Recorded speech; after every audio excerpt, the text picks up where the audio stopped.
بسم الله الرحمن الرحيم الحمد لله رب العالمين وأفضل الصلاة وأتم التسليم على سيدنا محمد وعلى آله وصحبه أجمعين. اللهم علمنا ما ينفعنا وانفعنا بما علمتنا وزدنا علما. اللهم لا سهل إلا ما جعلته سهلا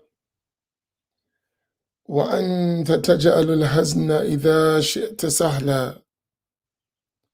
سبحانك لا علم لنا إلا ما علمتنا إنك أنت العليم الحكيم. أسأل الله تبارك وتعالى أن يجعل نياتنا خالصة لوجهه الكريم.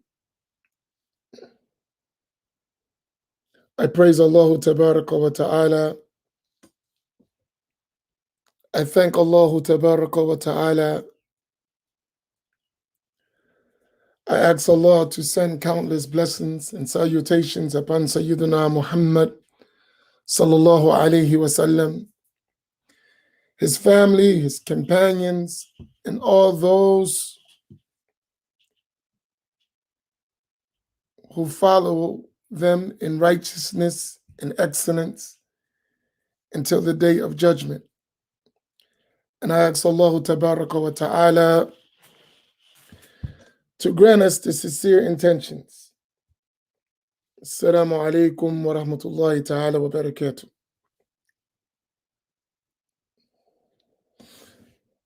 You know, every night after the Black Imams Roundtable, I have post-Black Imam Roundtable reflections. Maybe that the morning after, Wednesday morning, should be, instead of scattered thoughts, post-Black Imam Roundtable reflections. And there are some things that we need to constantly think about.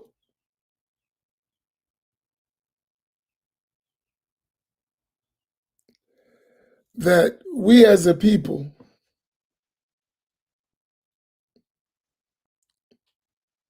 we have to rise up as a people, African American Muslims. We have to stand for something.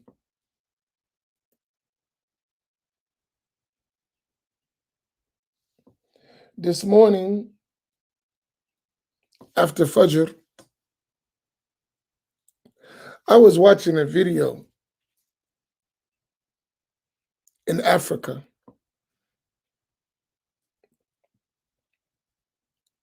I had been watching some videos from some scholars that are traveling in Africa. Arab scholars, they're traveling in Africa. And they're visiting different places and locations.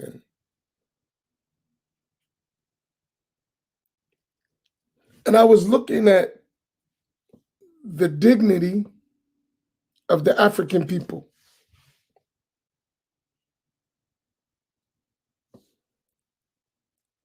And how those Arab teachers were in their status as teachers, yes, but they were very respectful of their African tradition.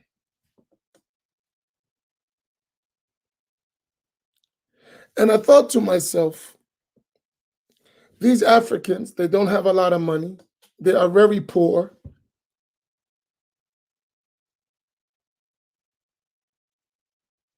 But what do they have? They have honor and dignity. And that honor and dignity far outstretches their financial means. So that honor, that dignity calls for a level of respect.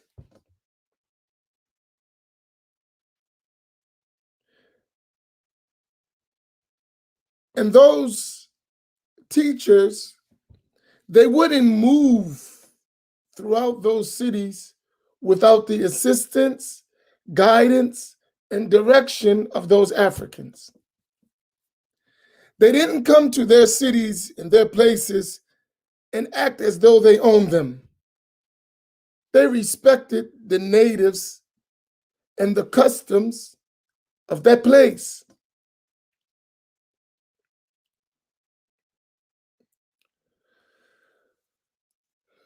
So while I'm watching that, and they had customs because I lived in the Arab world, and I know that the customs of Africa, their Islamic customs and the way they do things is totally different from the Arab world. It's not the same.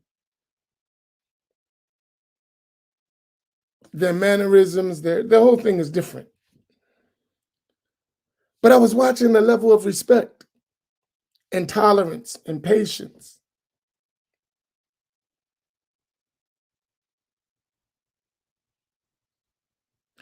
Then I compared that to when they come to our neighborhoods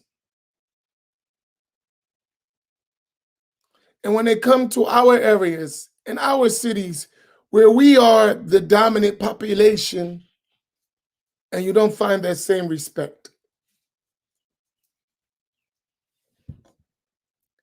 And we allow that disrespect of our customs and our way and our culture and our habits, and we accept that. In fact, we change our customs and habits to suit someone else's customs and habits. I found that quite problematic, and I'm watching it. Same people, same teachers, but a different treatment. And I thought to myself, this is our problem that we must fix. This is our problem that we must fix. We have to begin as a people, especially with Islam, to be dignified. That we have a standard and principles that we cherish and honor and respect. And we must demand that whoever encounters us, whoever interacts with us, whoever has a relationship with us, must respect those customs, principles. They must respect them.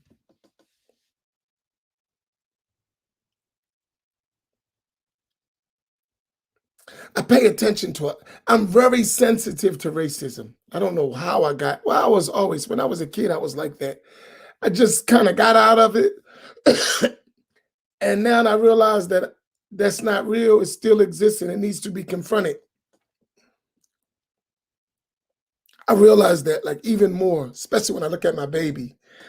I look at my son and my other son coming. I'm like, nah, can't do it.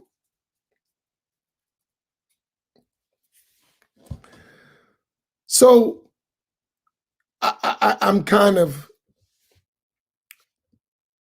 extremely sensitive, not kind of, extremely sensitive to racist behavior, especially when it's perpetrated against my people.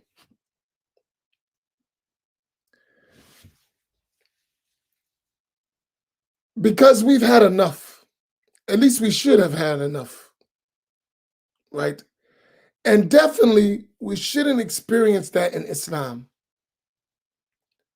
And we should stop making excuses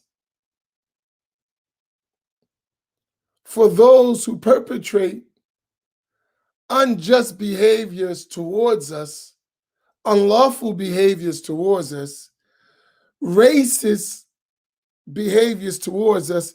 We should stop making Islamic excuses for them, because there is no Islamic excuse for such behavior.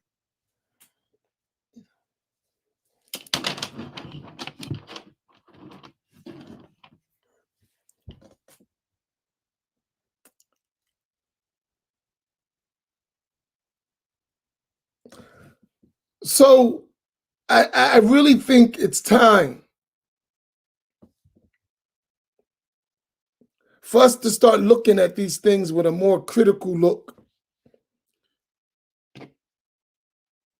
Even in our country, it's obvious for us. Sometimes we just need to say it, though. It's obvious. For years in this country,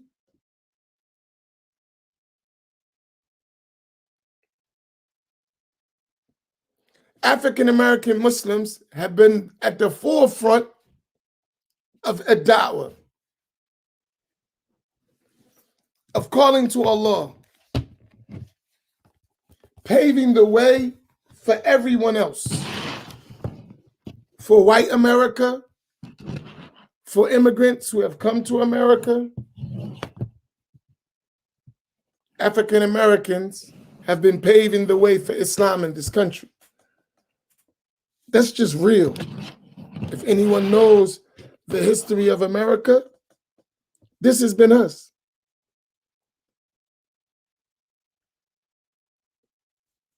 And now in America, African American Muslims are decreasing.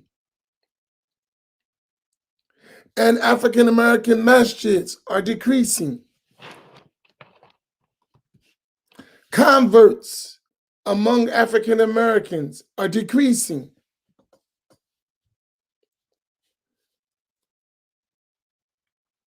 And I'm of the opinion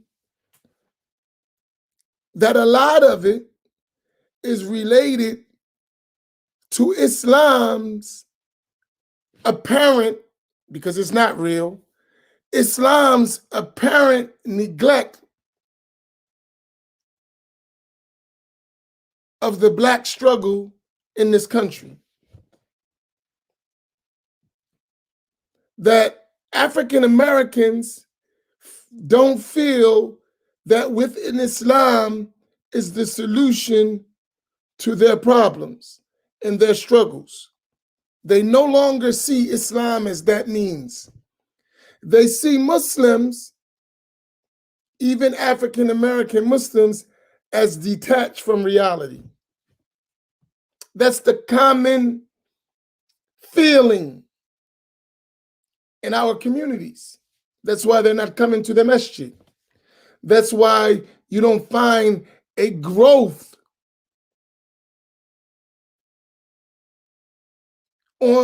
out in society. Even the places where you find a lot of Muslims among African Americans that was growing in the prison, most of them, when they come home, they go right back to the society, not to the masjid. This is a fact. And any of our imams who are in the communities will tell you this. As many of them accept Islam in the prison, practice Islam in the prison, when they come home and they come to the masjid, maybe they will come 1 week, 2 weeks, 3 weeks, 4 weeks, a month, 2 months, you don't see them anymore. Very few do you see stick around. You got to ask yourself why. And those same people in the prisons may have been active in the jail, active in the community, attending classes, because they had some sense of brotherhood, some sense of sisterhood that they don't find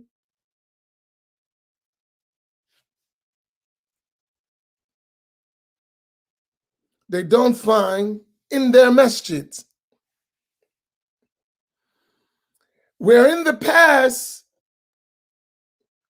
when African Americans looked at Muslims, African American Muslims, they saw empowerment, they saw progress, they saw education, they saw culture, they saw economics, they saw upward mobility.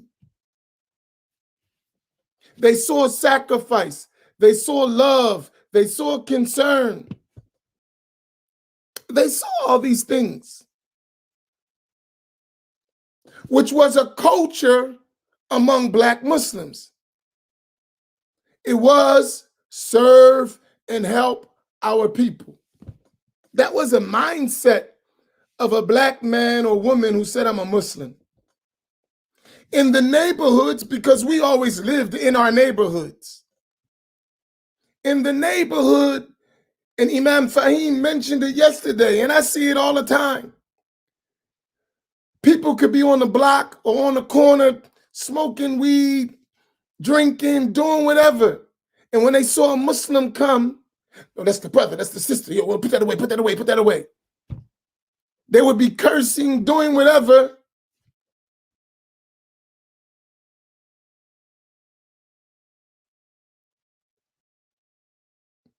And they would slow their roll. Even to this day, when we walk through the neighborhoods, there's a respect, there's a reverence.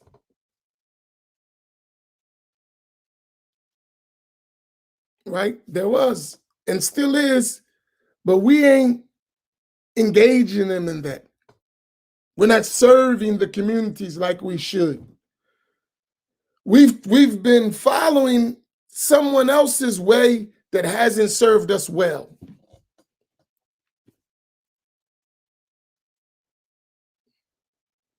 We've become enemies of ourselves.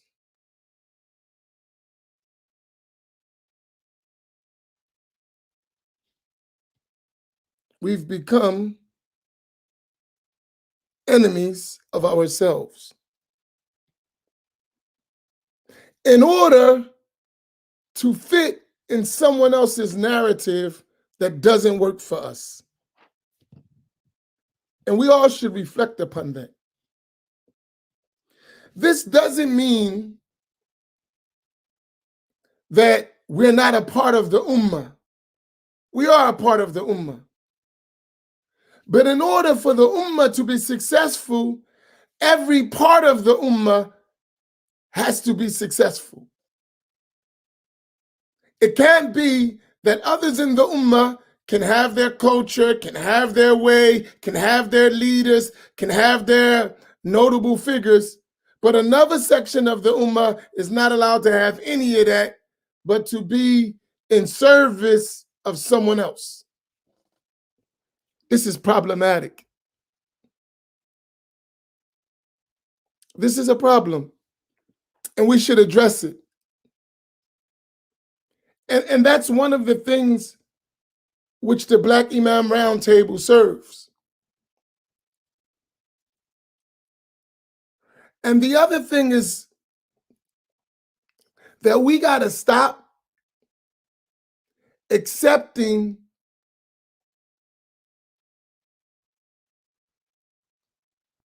the Sambo mentality in our communities. That's one of the first things we got to stop.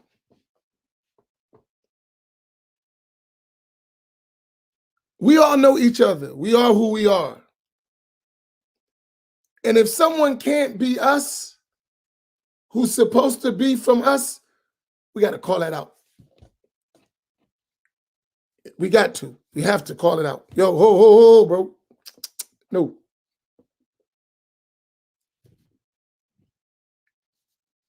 Be yourself.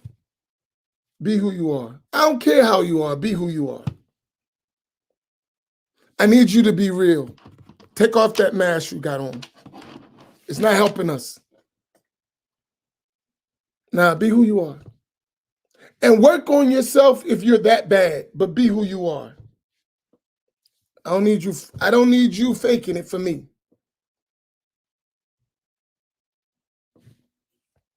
That's not you. Be who are you? All right, be that person. And let me deal with him or her. And even if it's messed up, we're gonna work on that. But be yourself. I don't need you to pretend. Just be who you are. It's fine. We'll work it out.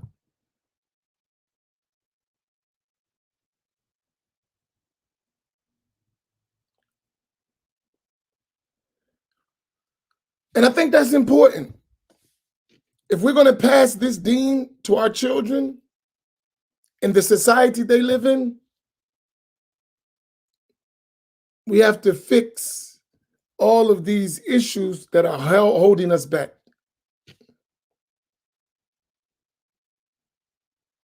I was talking to a brother yesterday,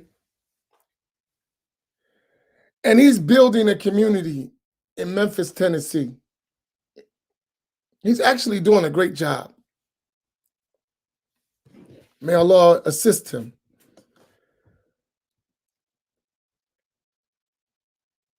But for years, he was seeking the help of his, and they happen to be Arabs. I'm got to be honest. I'm not sugarcoating nothing. Because, no, I'm not talking about Sheikh Hamza Abdul Malik. I'm not talking about him. He has the same problem, but I'm not talking about him. I'm talking about another person who's building another community.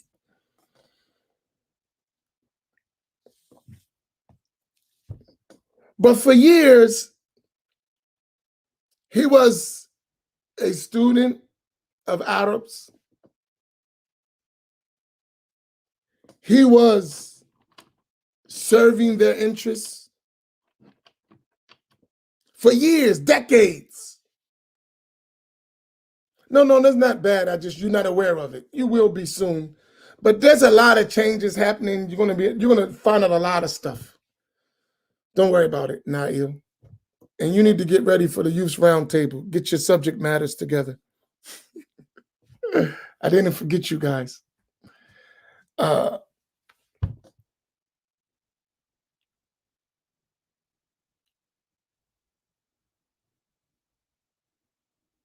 I'll let you know the name of the organization. I forget the name. Please excuse me. The brother's like, you forgot my name. I didn't know your name. I'm talking about the name of the organization. But anyway, for years, he was trying to get support. And I remember him for years. But for decades, he served and helped and assisted and supported the cause of this Arab community. And soon as he went to do something that wasn't under their control, they blocked him, they banned him, they refused to support him, they criticized him. Subhanallah. And he said to me, I realize we don't need them. He said, we realized that we don't need them. And honestly, I used to talk to him and I would feel like this guy, he need to get his blackness back in the past. But they gave him a rude awakening. And I know it hurt to feel like, man, we're not supporting you or nothing you do.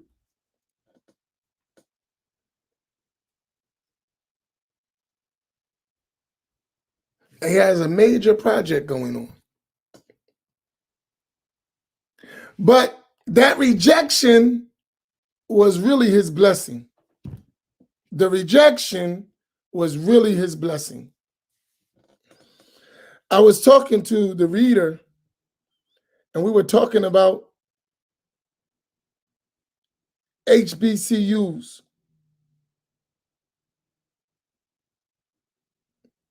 And why they came about. And she's a doctor. She has a PhD.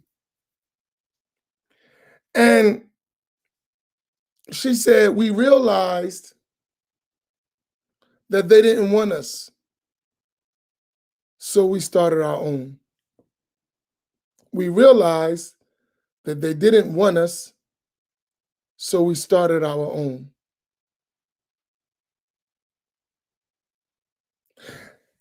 And now, though those HBCUs still struggle, but they have a standing in the society. They still have their struggles, but they have a standing in the society.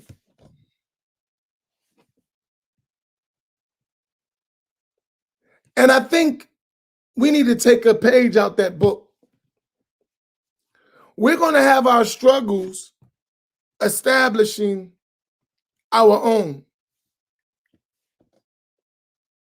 But once we establish our own and we learn to do for ourselves, there's going to be a whole different outlook towards us among other Muslims.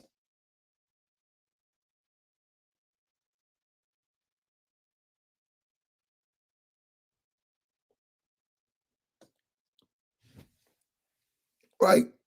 There's going to be a total outlook. When you see, and you'll speak differently too.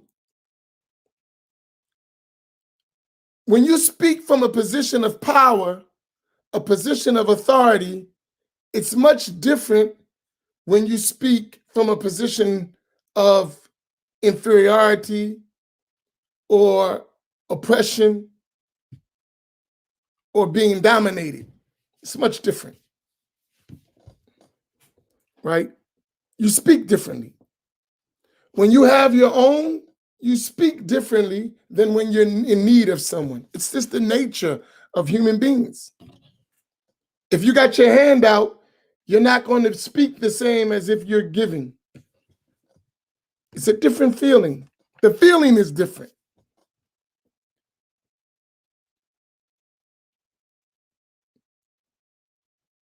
Imam Fahim said something last night, and myself and Imam Naeem, we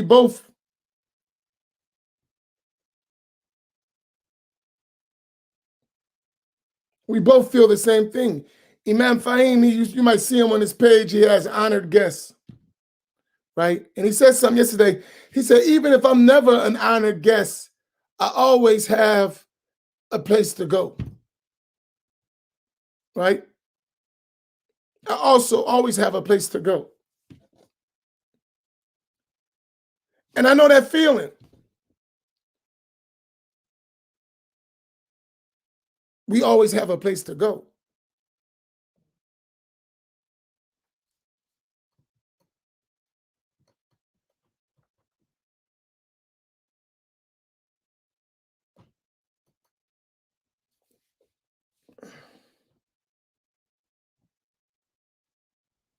Right?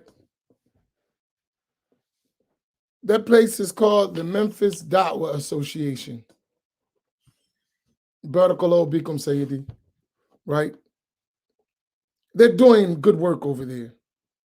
Memphis Da'wah Association. You can look it up. And I was telling him yesterday,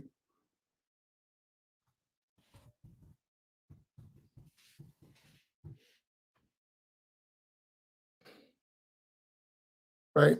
The brother's name is Hassan. And I was telling them we need to actually work together and cooperate. We have different aims. All our aims are not the same, right? But I think we all realizing something is that we're all we got. In general, others will support, but in general, you better do it yourself, right?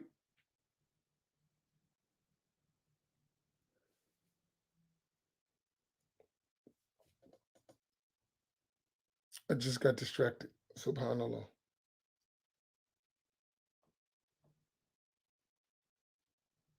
Oh, so that feeling of having your own, yeah, I told him we're going to come visit him. We are working on that. We got a lot of work to do in Memphis. We got a lot of friends there. But We have allowed others to divide us. We have allowed others to divide us. And we're waking up to realize that was a mistake. We've allowed others to use us for their agenda, even if it entailed destroying each other. So we're sitting fighting each other while they're taking all of our money to the bank. Subhanallah. Or out our neighborhoods while we fight each other with their issues, not our issues. This is real. Somebody has to speak about it. Oh, I know what I was at. I'm sorry. That's why it's scattered thoughts.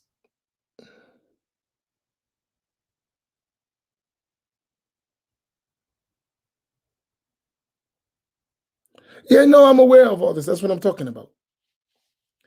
But that's just one of the issues. We have now manna is being revived, right? Manna actually exists because of what I'm talking about.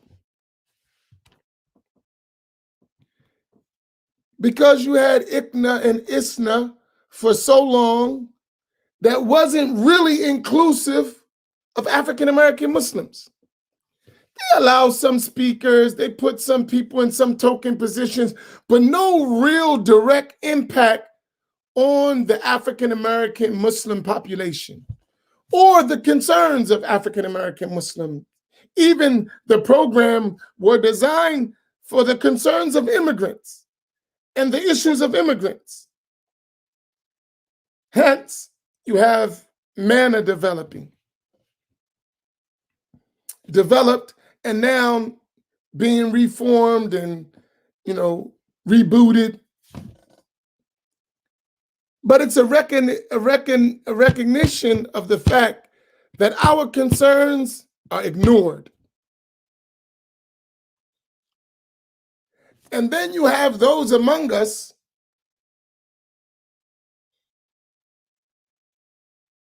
who would say, why this black stuff?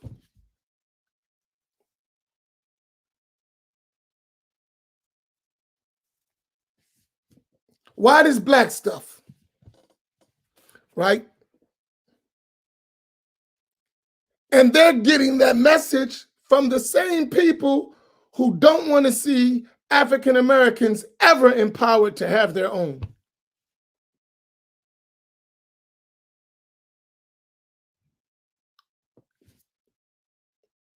I want you to pay attention to this.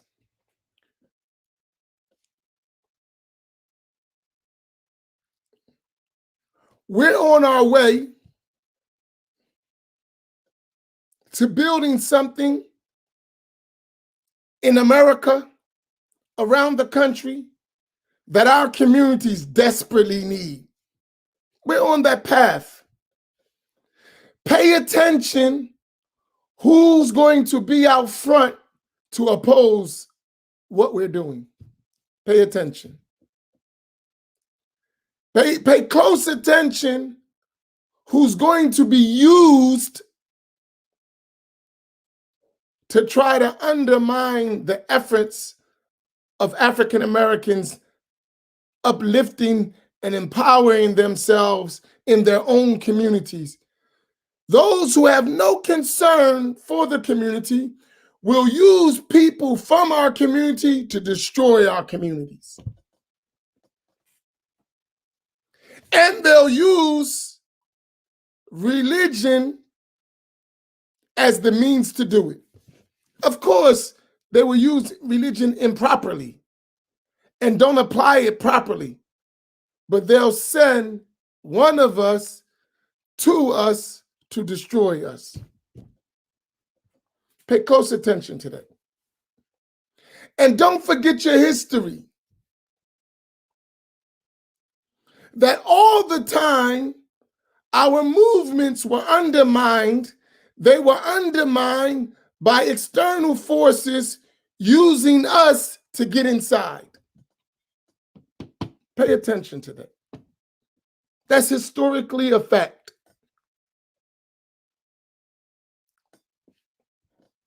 I want to share a story with me. And I want to apologize, but I can't. Right? I can't. I want to apologize to the person for my actions toward him, but I can't do it because I needed him to get the message, and that's the only way he would get it.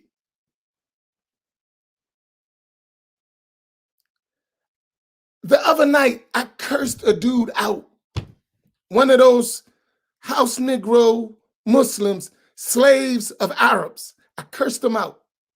I called him all kinds of names. I was so pissed. Excuse me, right? He brought the hood joker straight out of me.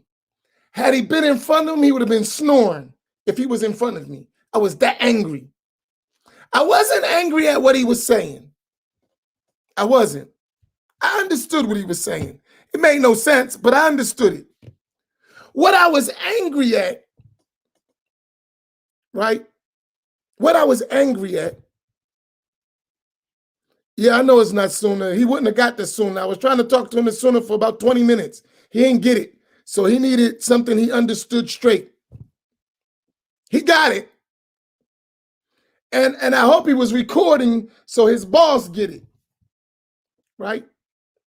But I want to share this with you. And you may say, dang, man, yeah, but it's important.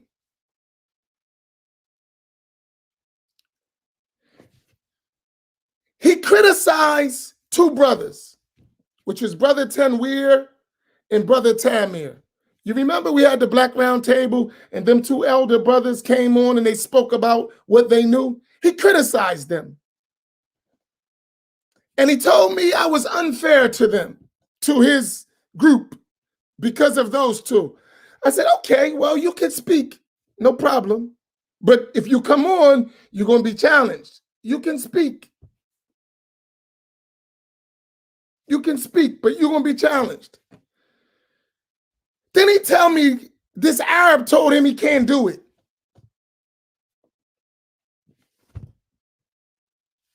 The Arab man said you can't do it. But you criticizing the brothers. I said, go tell the Arab guy.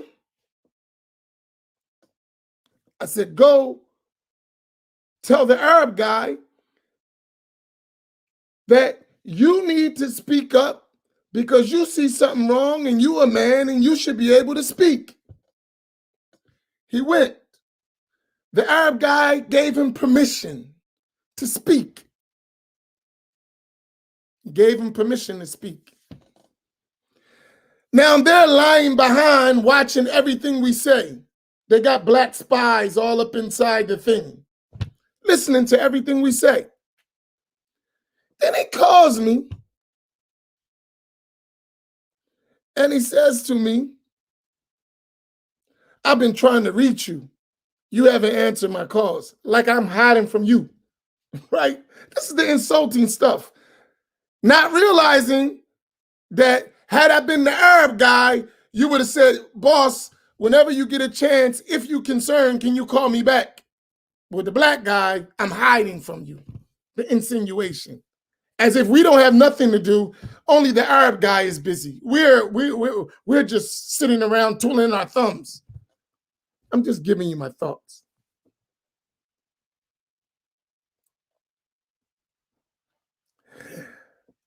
So then he calls me.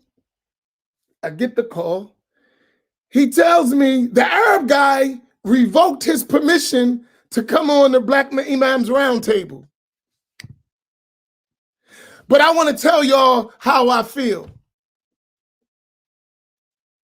The Arab guy told you, first you can't do it.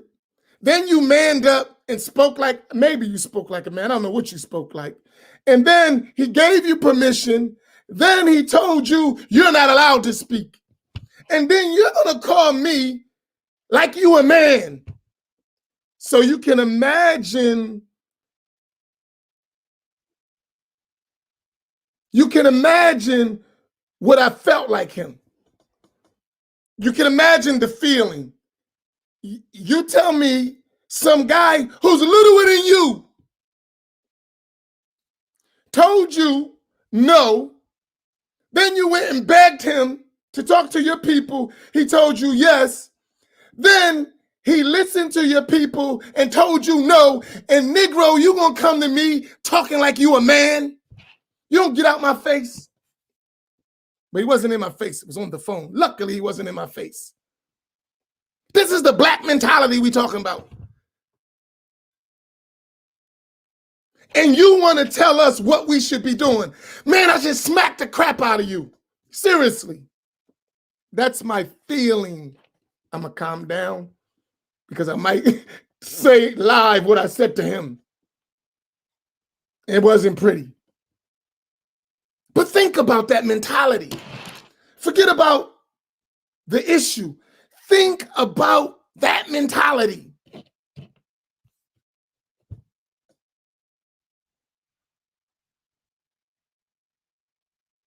Think about that. Think about that mentality. That's what we're faced with. Just think about that. You want to come talk about black issues. You want to talk about black issues. You want to challenge our elders, criticize our elders for your master. Your master tells you no, then says, okay, boy, you can do it. Then listens to men and then goes, boy, sit down, but go tell those men what I said. What the hell is wrong with you? I mean, think about that. And I know y'all listening. That's what they're telling you. Listen to that. How does that sound? I'm still angry just thinking about it.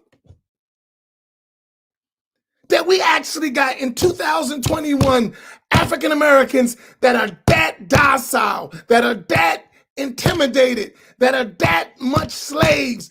2021, when all of our ancestors, all of the struggles for the black community, and that's where you reached with Islam? Think about that. That's what your Islam done for you? Think about that mentality. And you want to teach us? Are you crazy? Think about that. You want to give us lessons.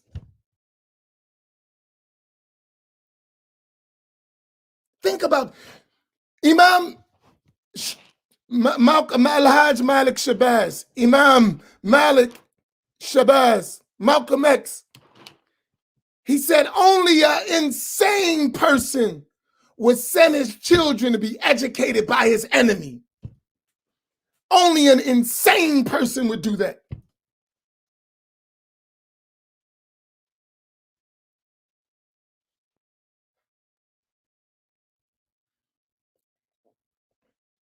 Think about that. We can't trust you to teach us nothing. Look how you treating our people. The man got kids and a wife. And you just castrating them. And he's allowing you. That man got kids and a wife. He's a man with kids and a wife.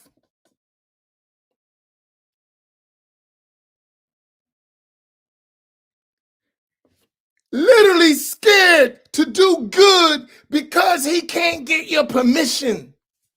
He's afraid to do good because he can't. The kid is smart, educated, can write books, can do everything, but he's afraid of you.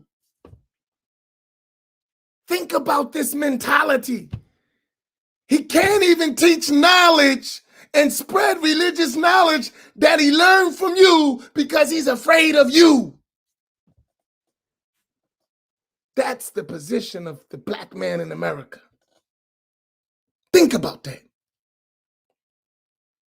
But he'll be quick to use his pen to criticize black men who are trying to do something on behalf of his master.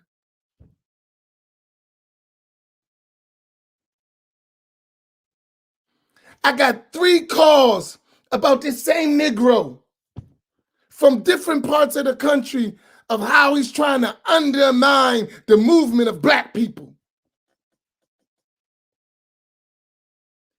For them.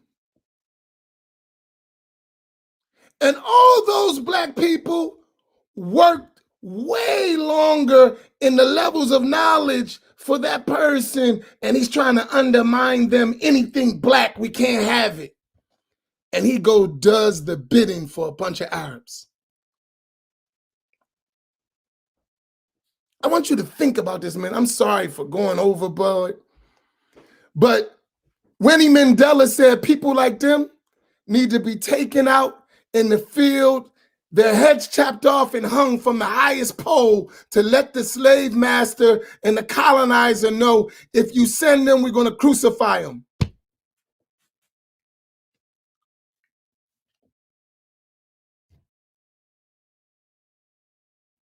That's how she was.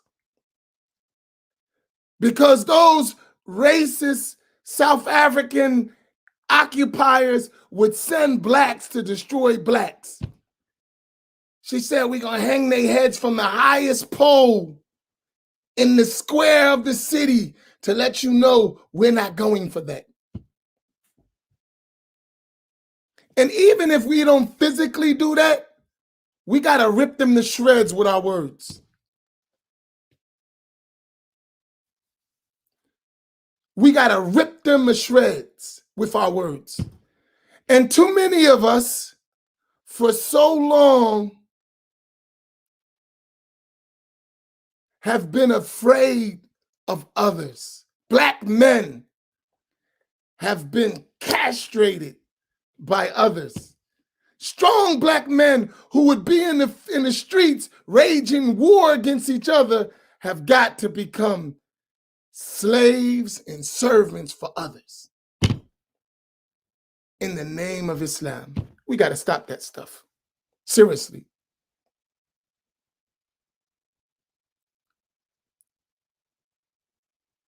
And I'm saying it publicly because I want you to think about what you're doing while you're sitting back and your other token Negroes are sitting back figuring how you're going to undermine the efforts of black Muslims who are trying to educate and teach their people. I want you to think about that stuff. And I want our people to know when you talk who you are. I don't have to mention your name. When you speak, they'll recognize you. When you speak and when your buddies speak, they will recognize y'all for who y'all are. Don't go do their dirt. Let them do it. Don't go do their bidding. Let them do it. Man up and tell them, you be a man. You go say it. I'm not your yes man. You go say it.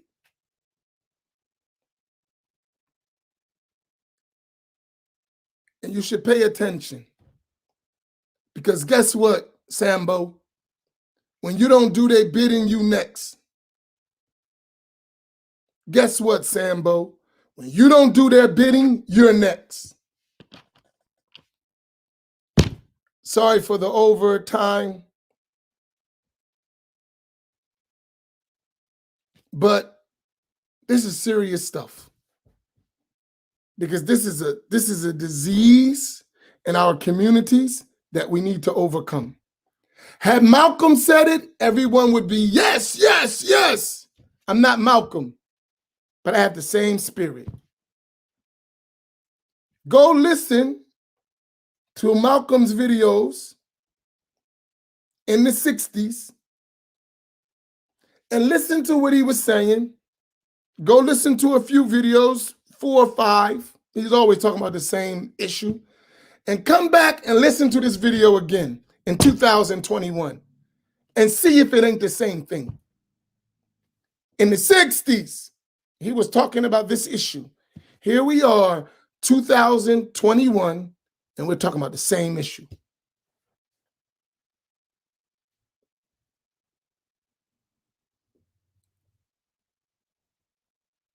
Same issue, 2021.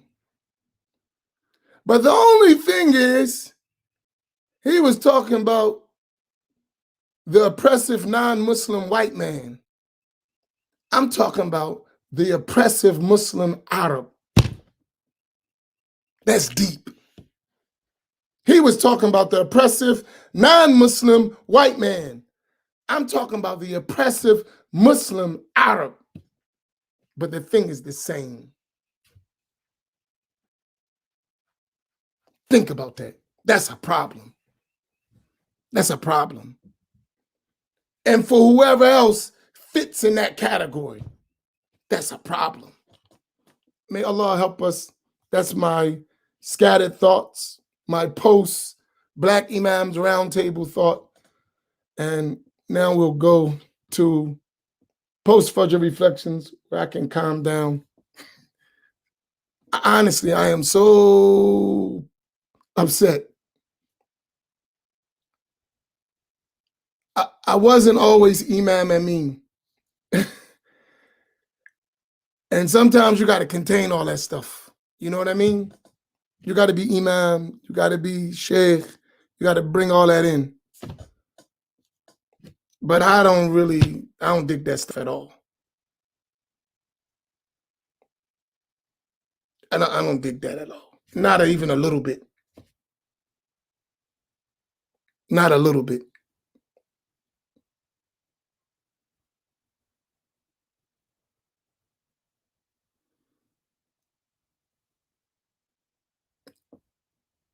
I have no respect for that. Zero.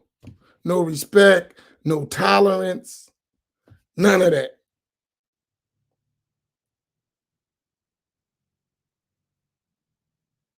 I can't do it.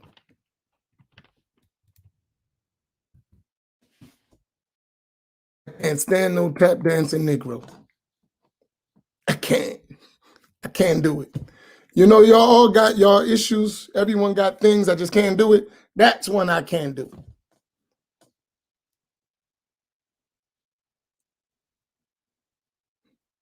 I can't stand no tap dancing Negro. I swear I can't. Can't do it. That's where I lose it, right? Y'all ever saw the Godfather movie? I'll close with this. You remember when Johnny Fontaine, I think that was his name, he came to the Don Corleone, and he was crying about he couldn't get the part, and the guy would never give him the part. And Don Corleone was looking at him as another Italian, and he smacked and said, "Act like a man." That's how I feel. If I want to put my line in the movie, my feeling, when Don Corleone said, "Act like a man," that's how I feel.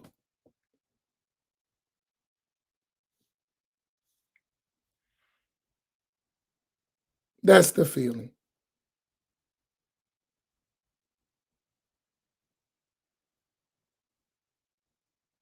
Yeah, don't make it personal, because the individual is not the problem.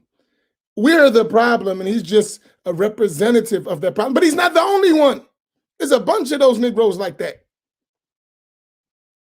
right?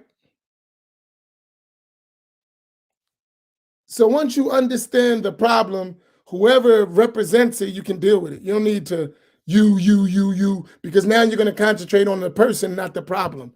We want the problem solved, then you won't have the person, right? You solve the issue, you don't got to worry about the individual. Get the issue, recognize the issue, solve the issue. You don't need the person, right? That's not the important part. The issue is important, that we stop cowing down to others and have some pride and dignity in ourselves. All right, Barakallahu bikum. Inshallah, I'll see you in 10 minutes or 5 minutes for the post-Fajr reflections, which will change the whole spirit, inshallah. Barakallahu fikum. Assalamu alaikum wa rahmatullah.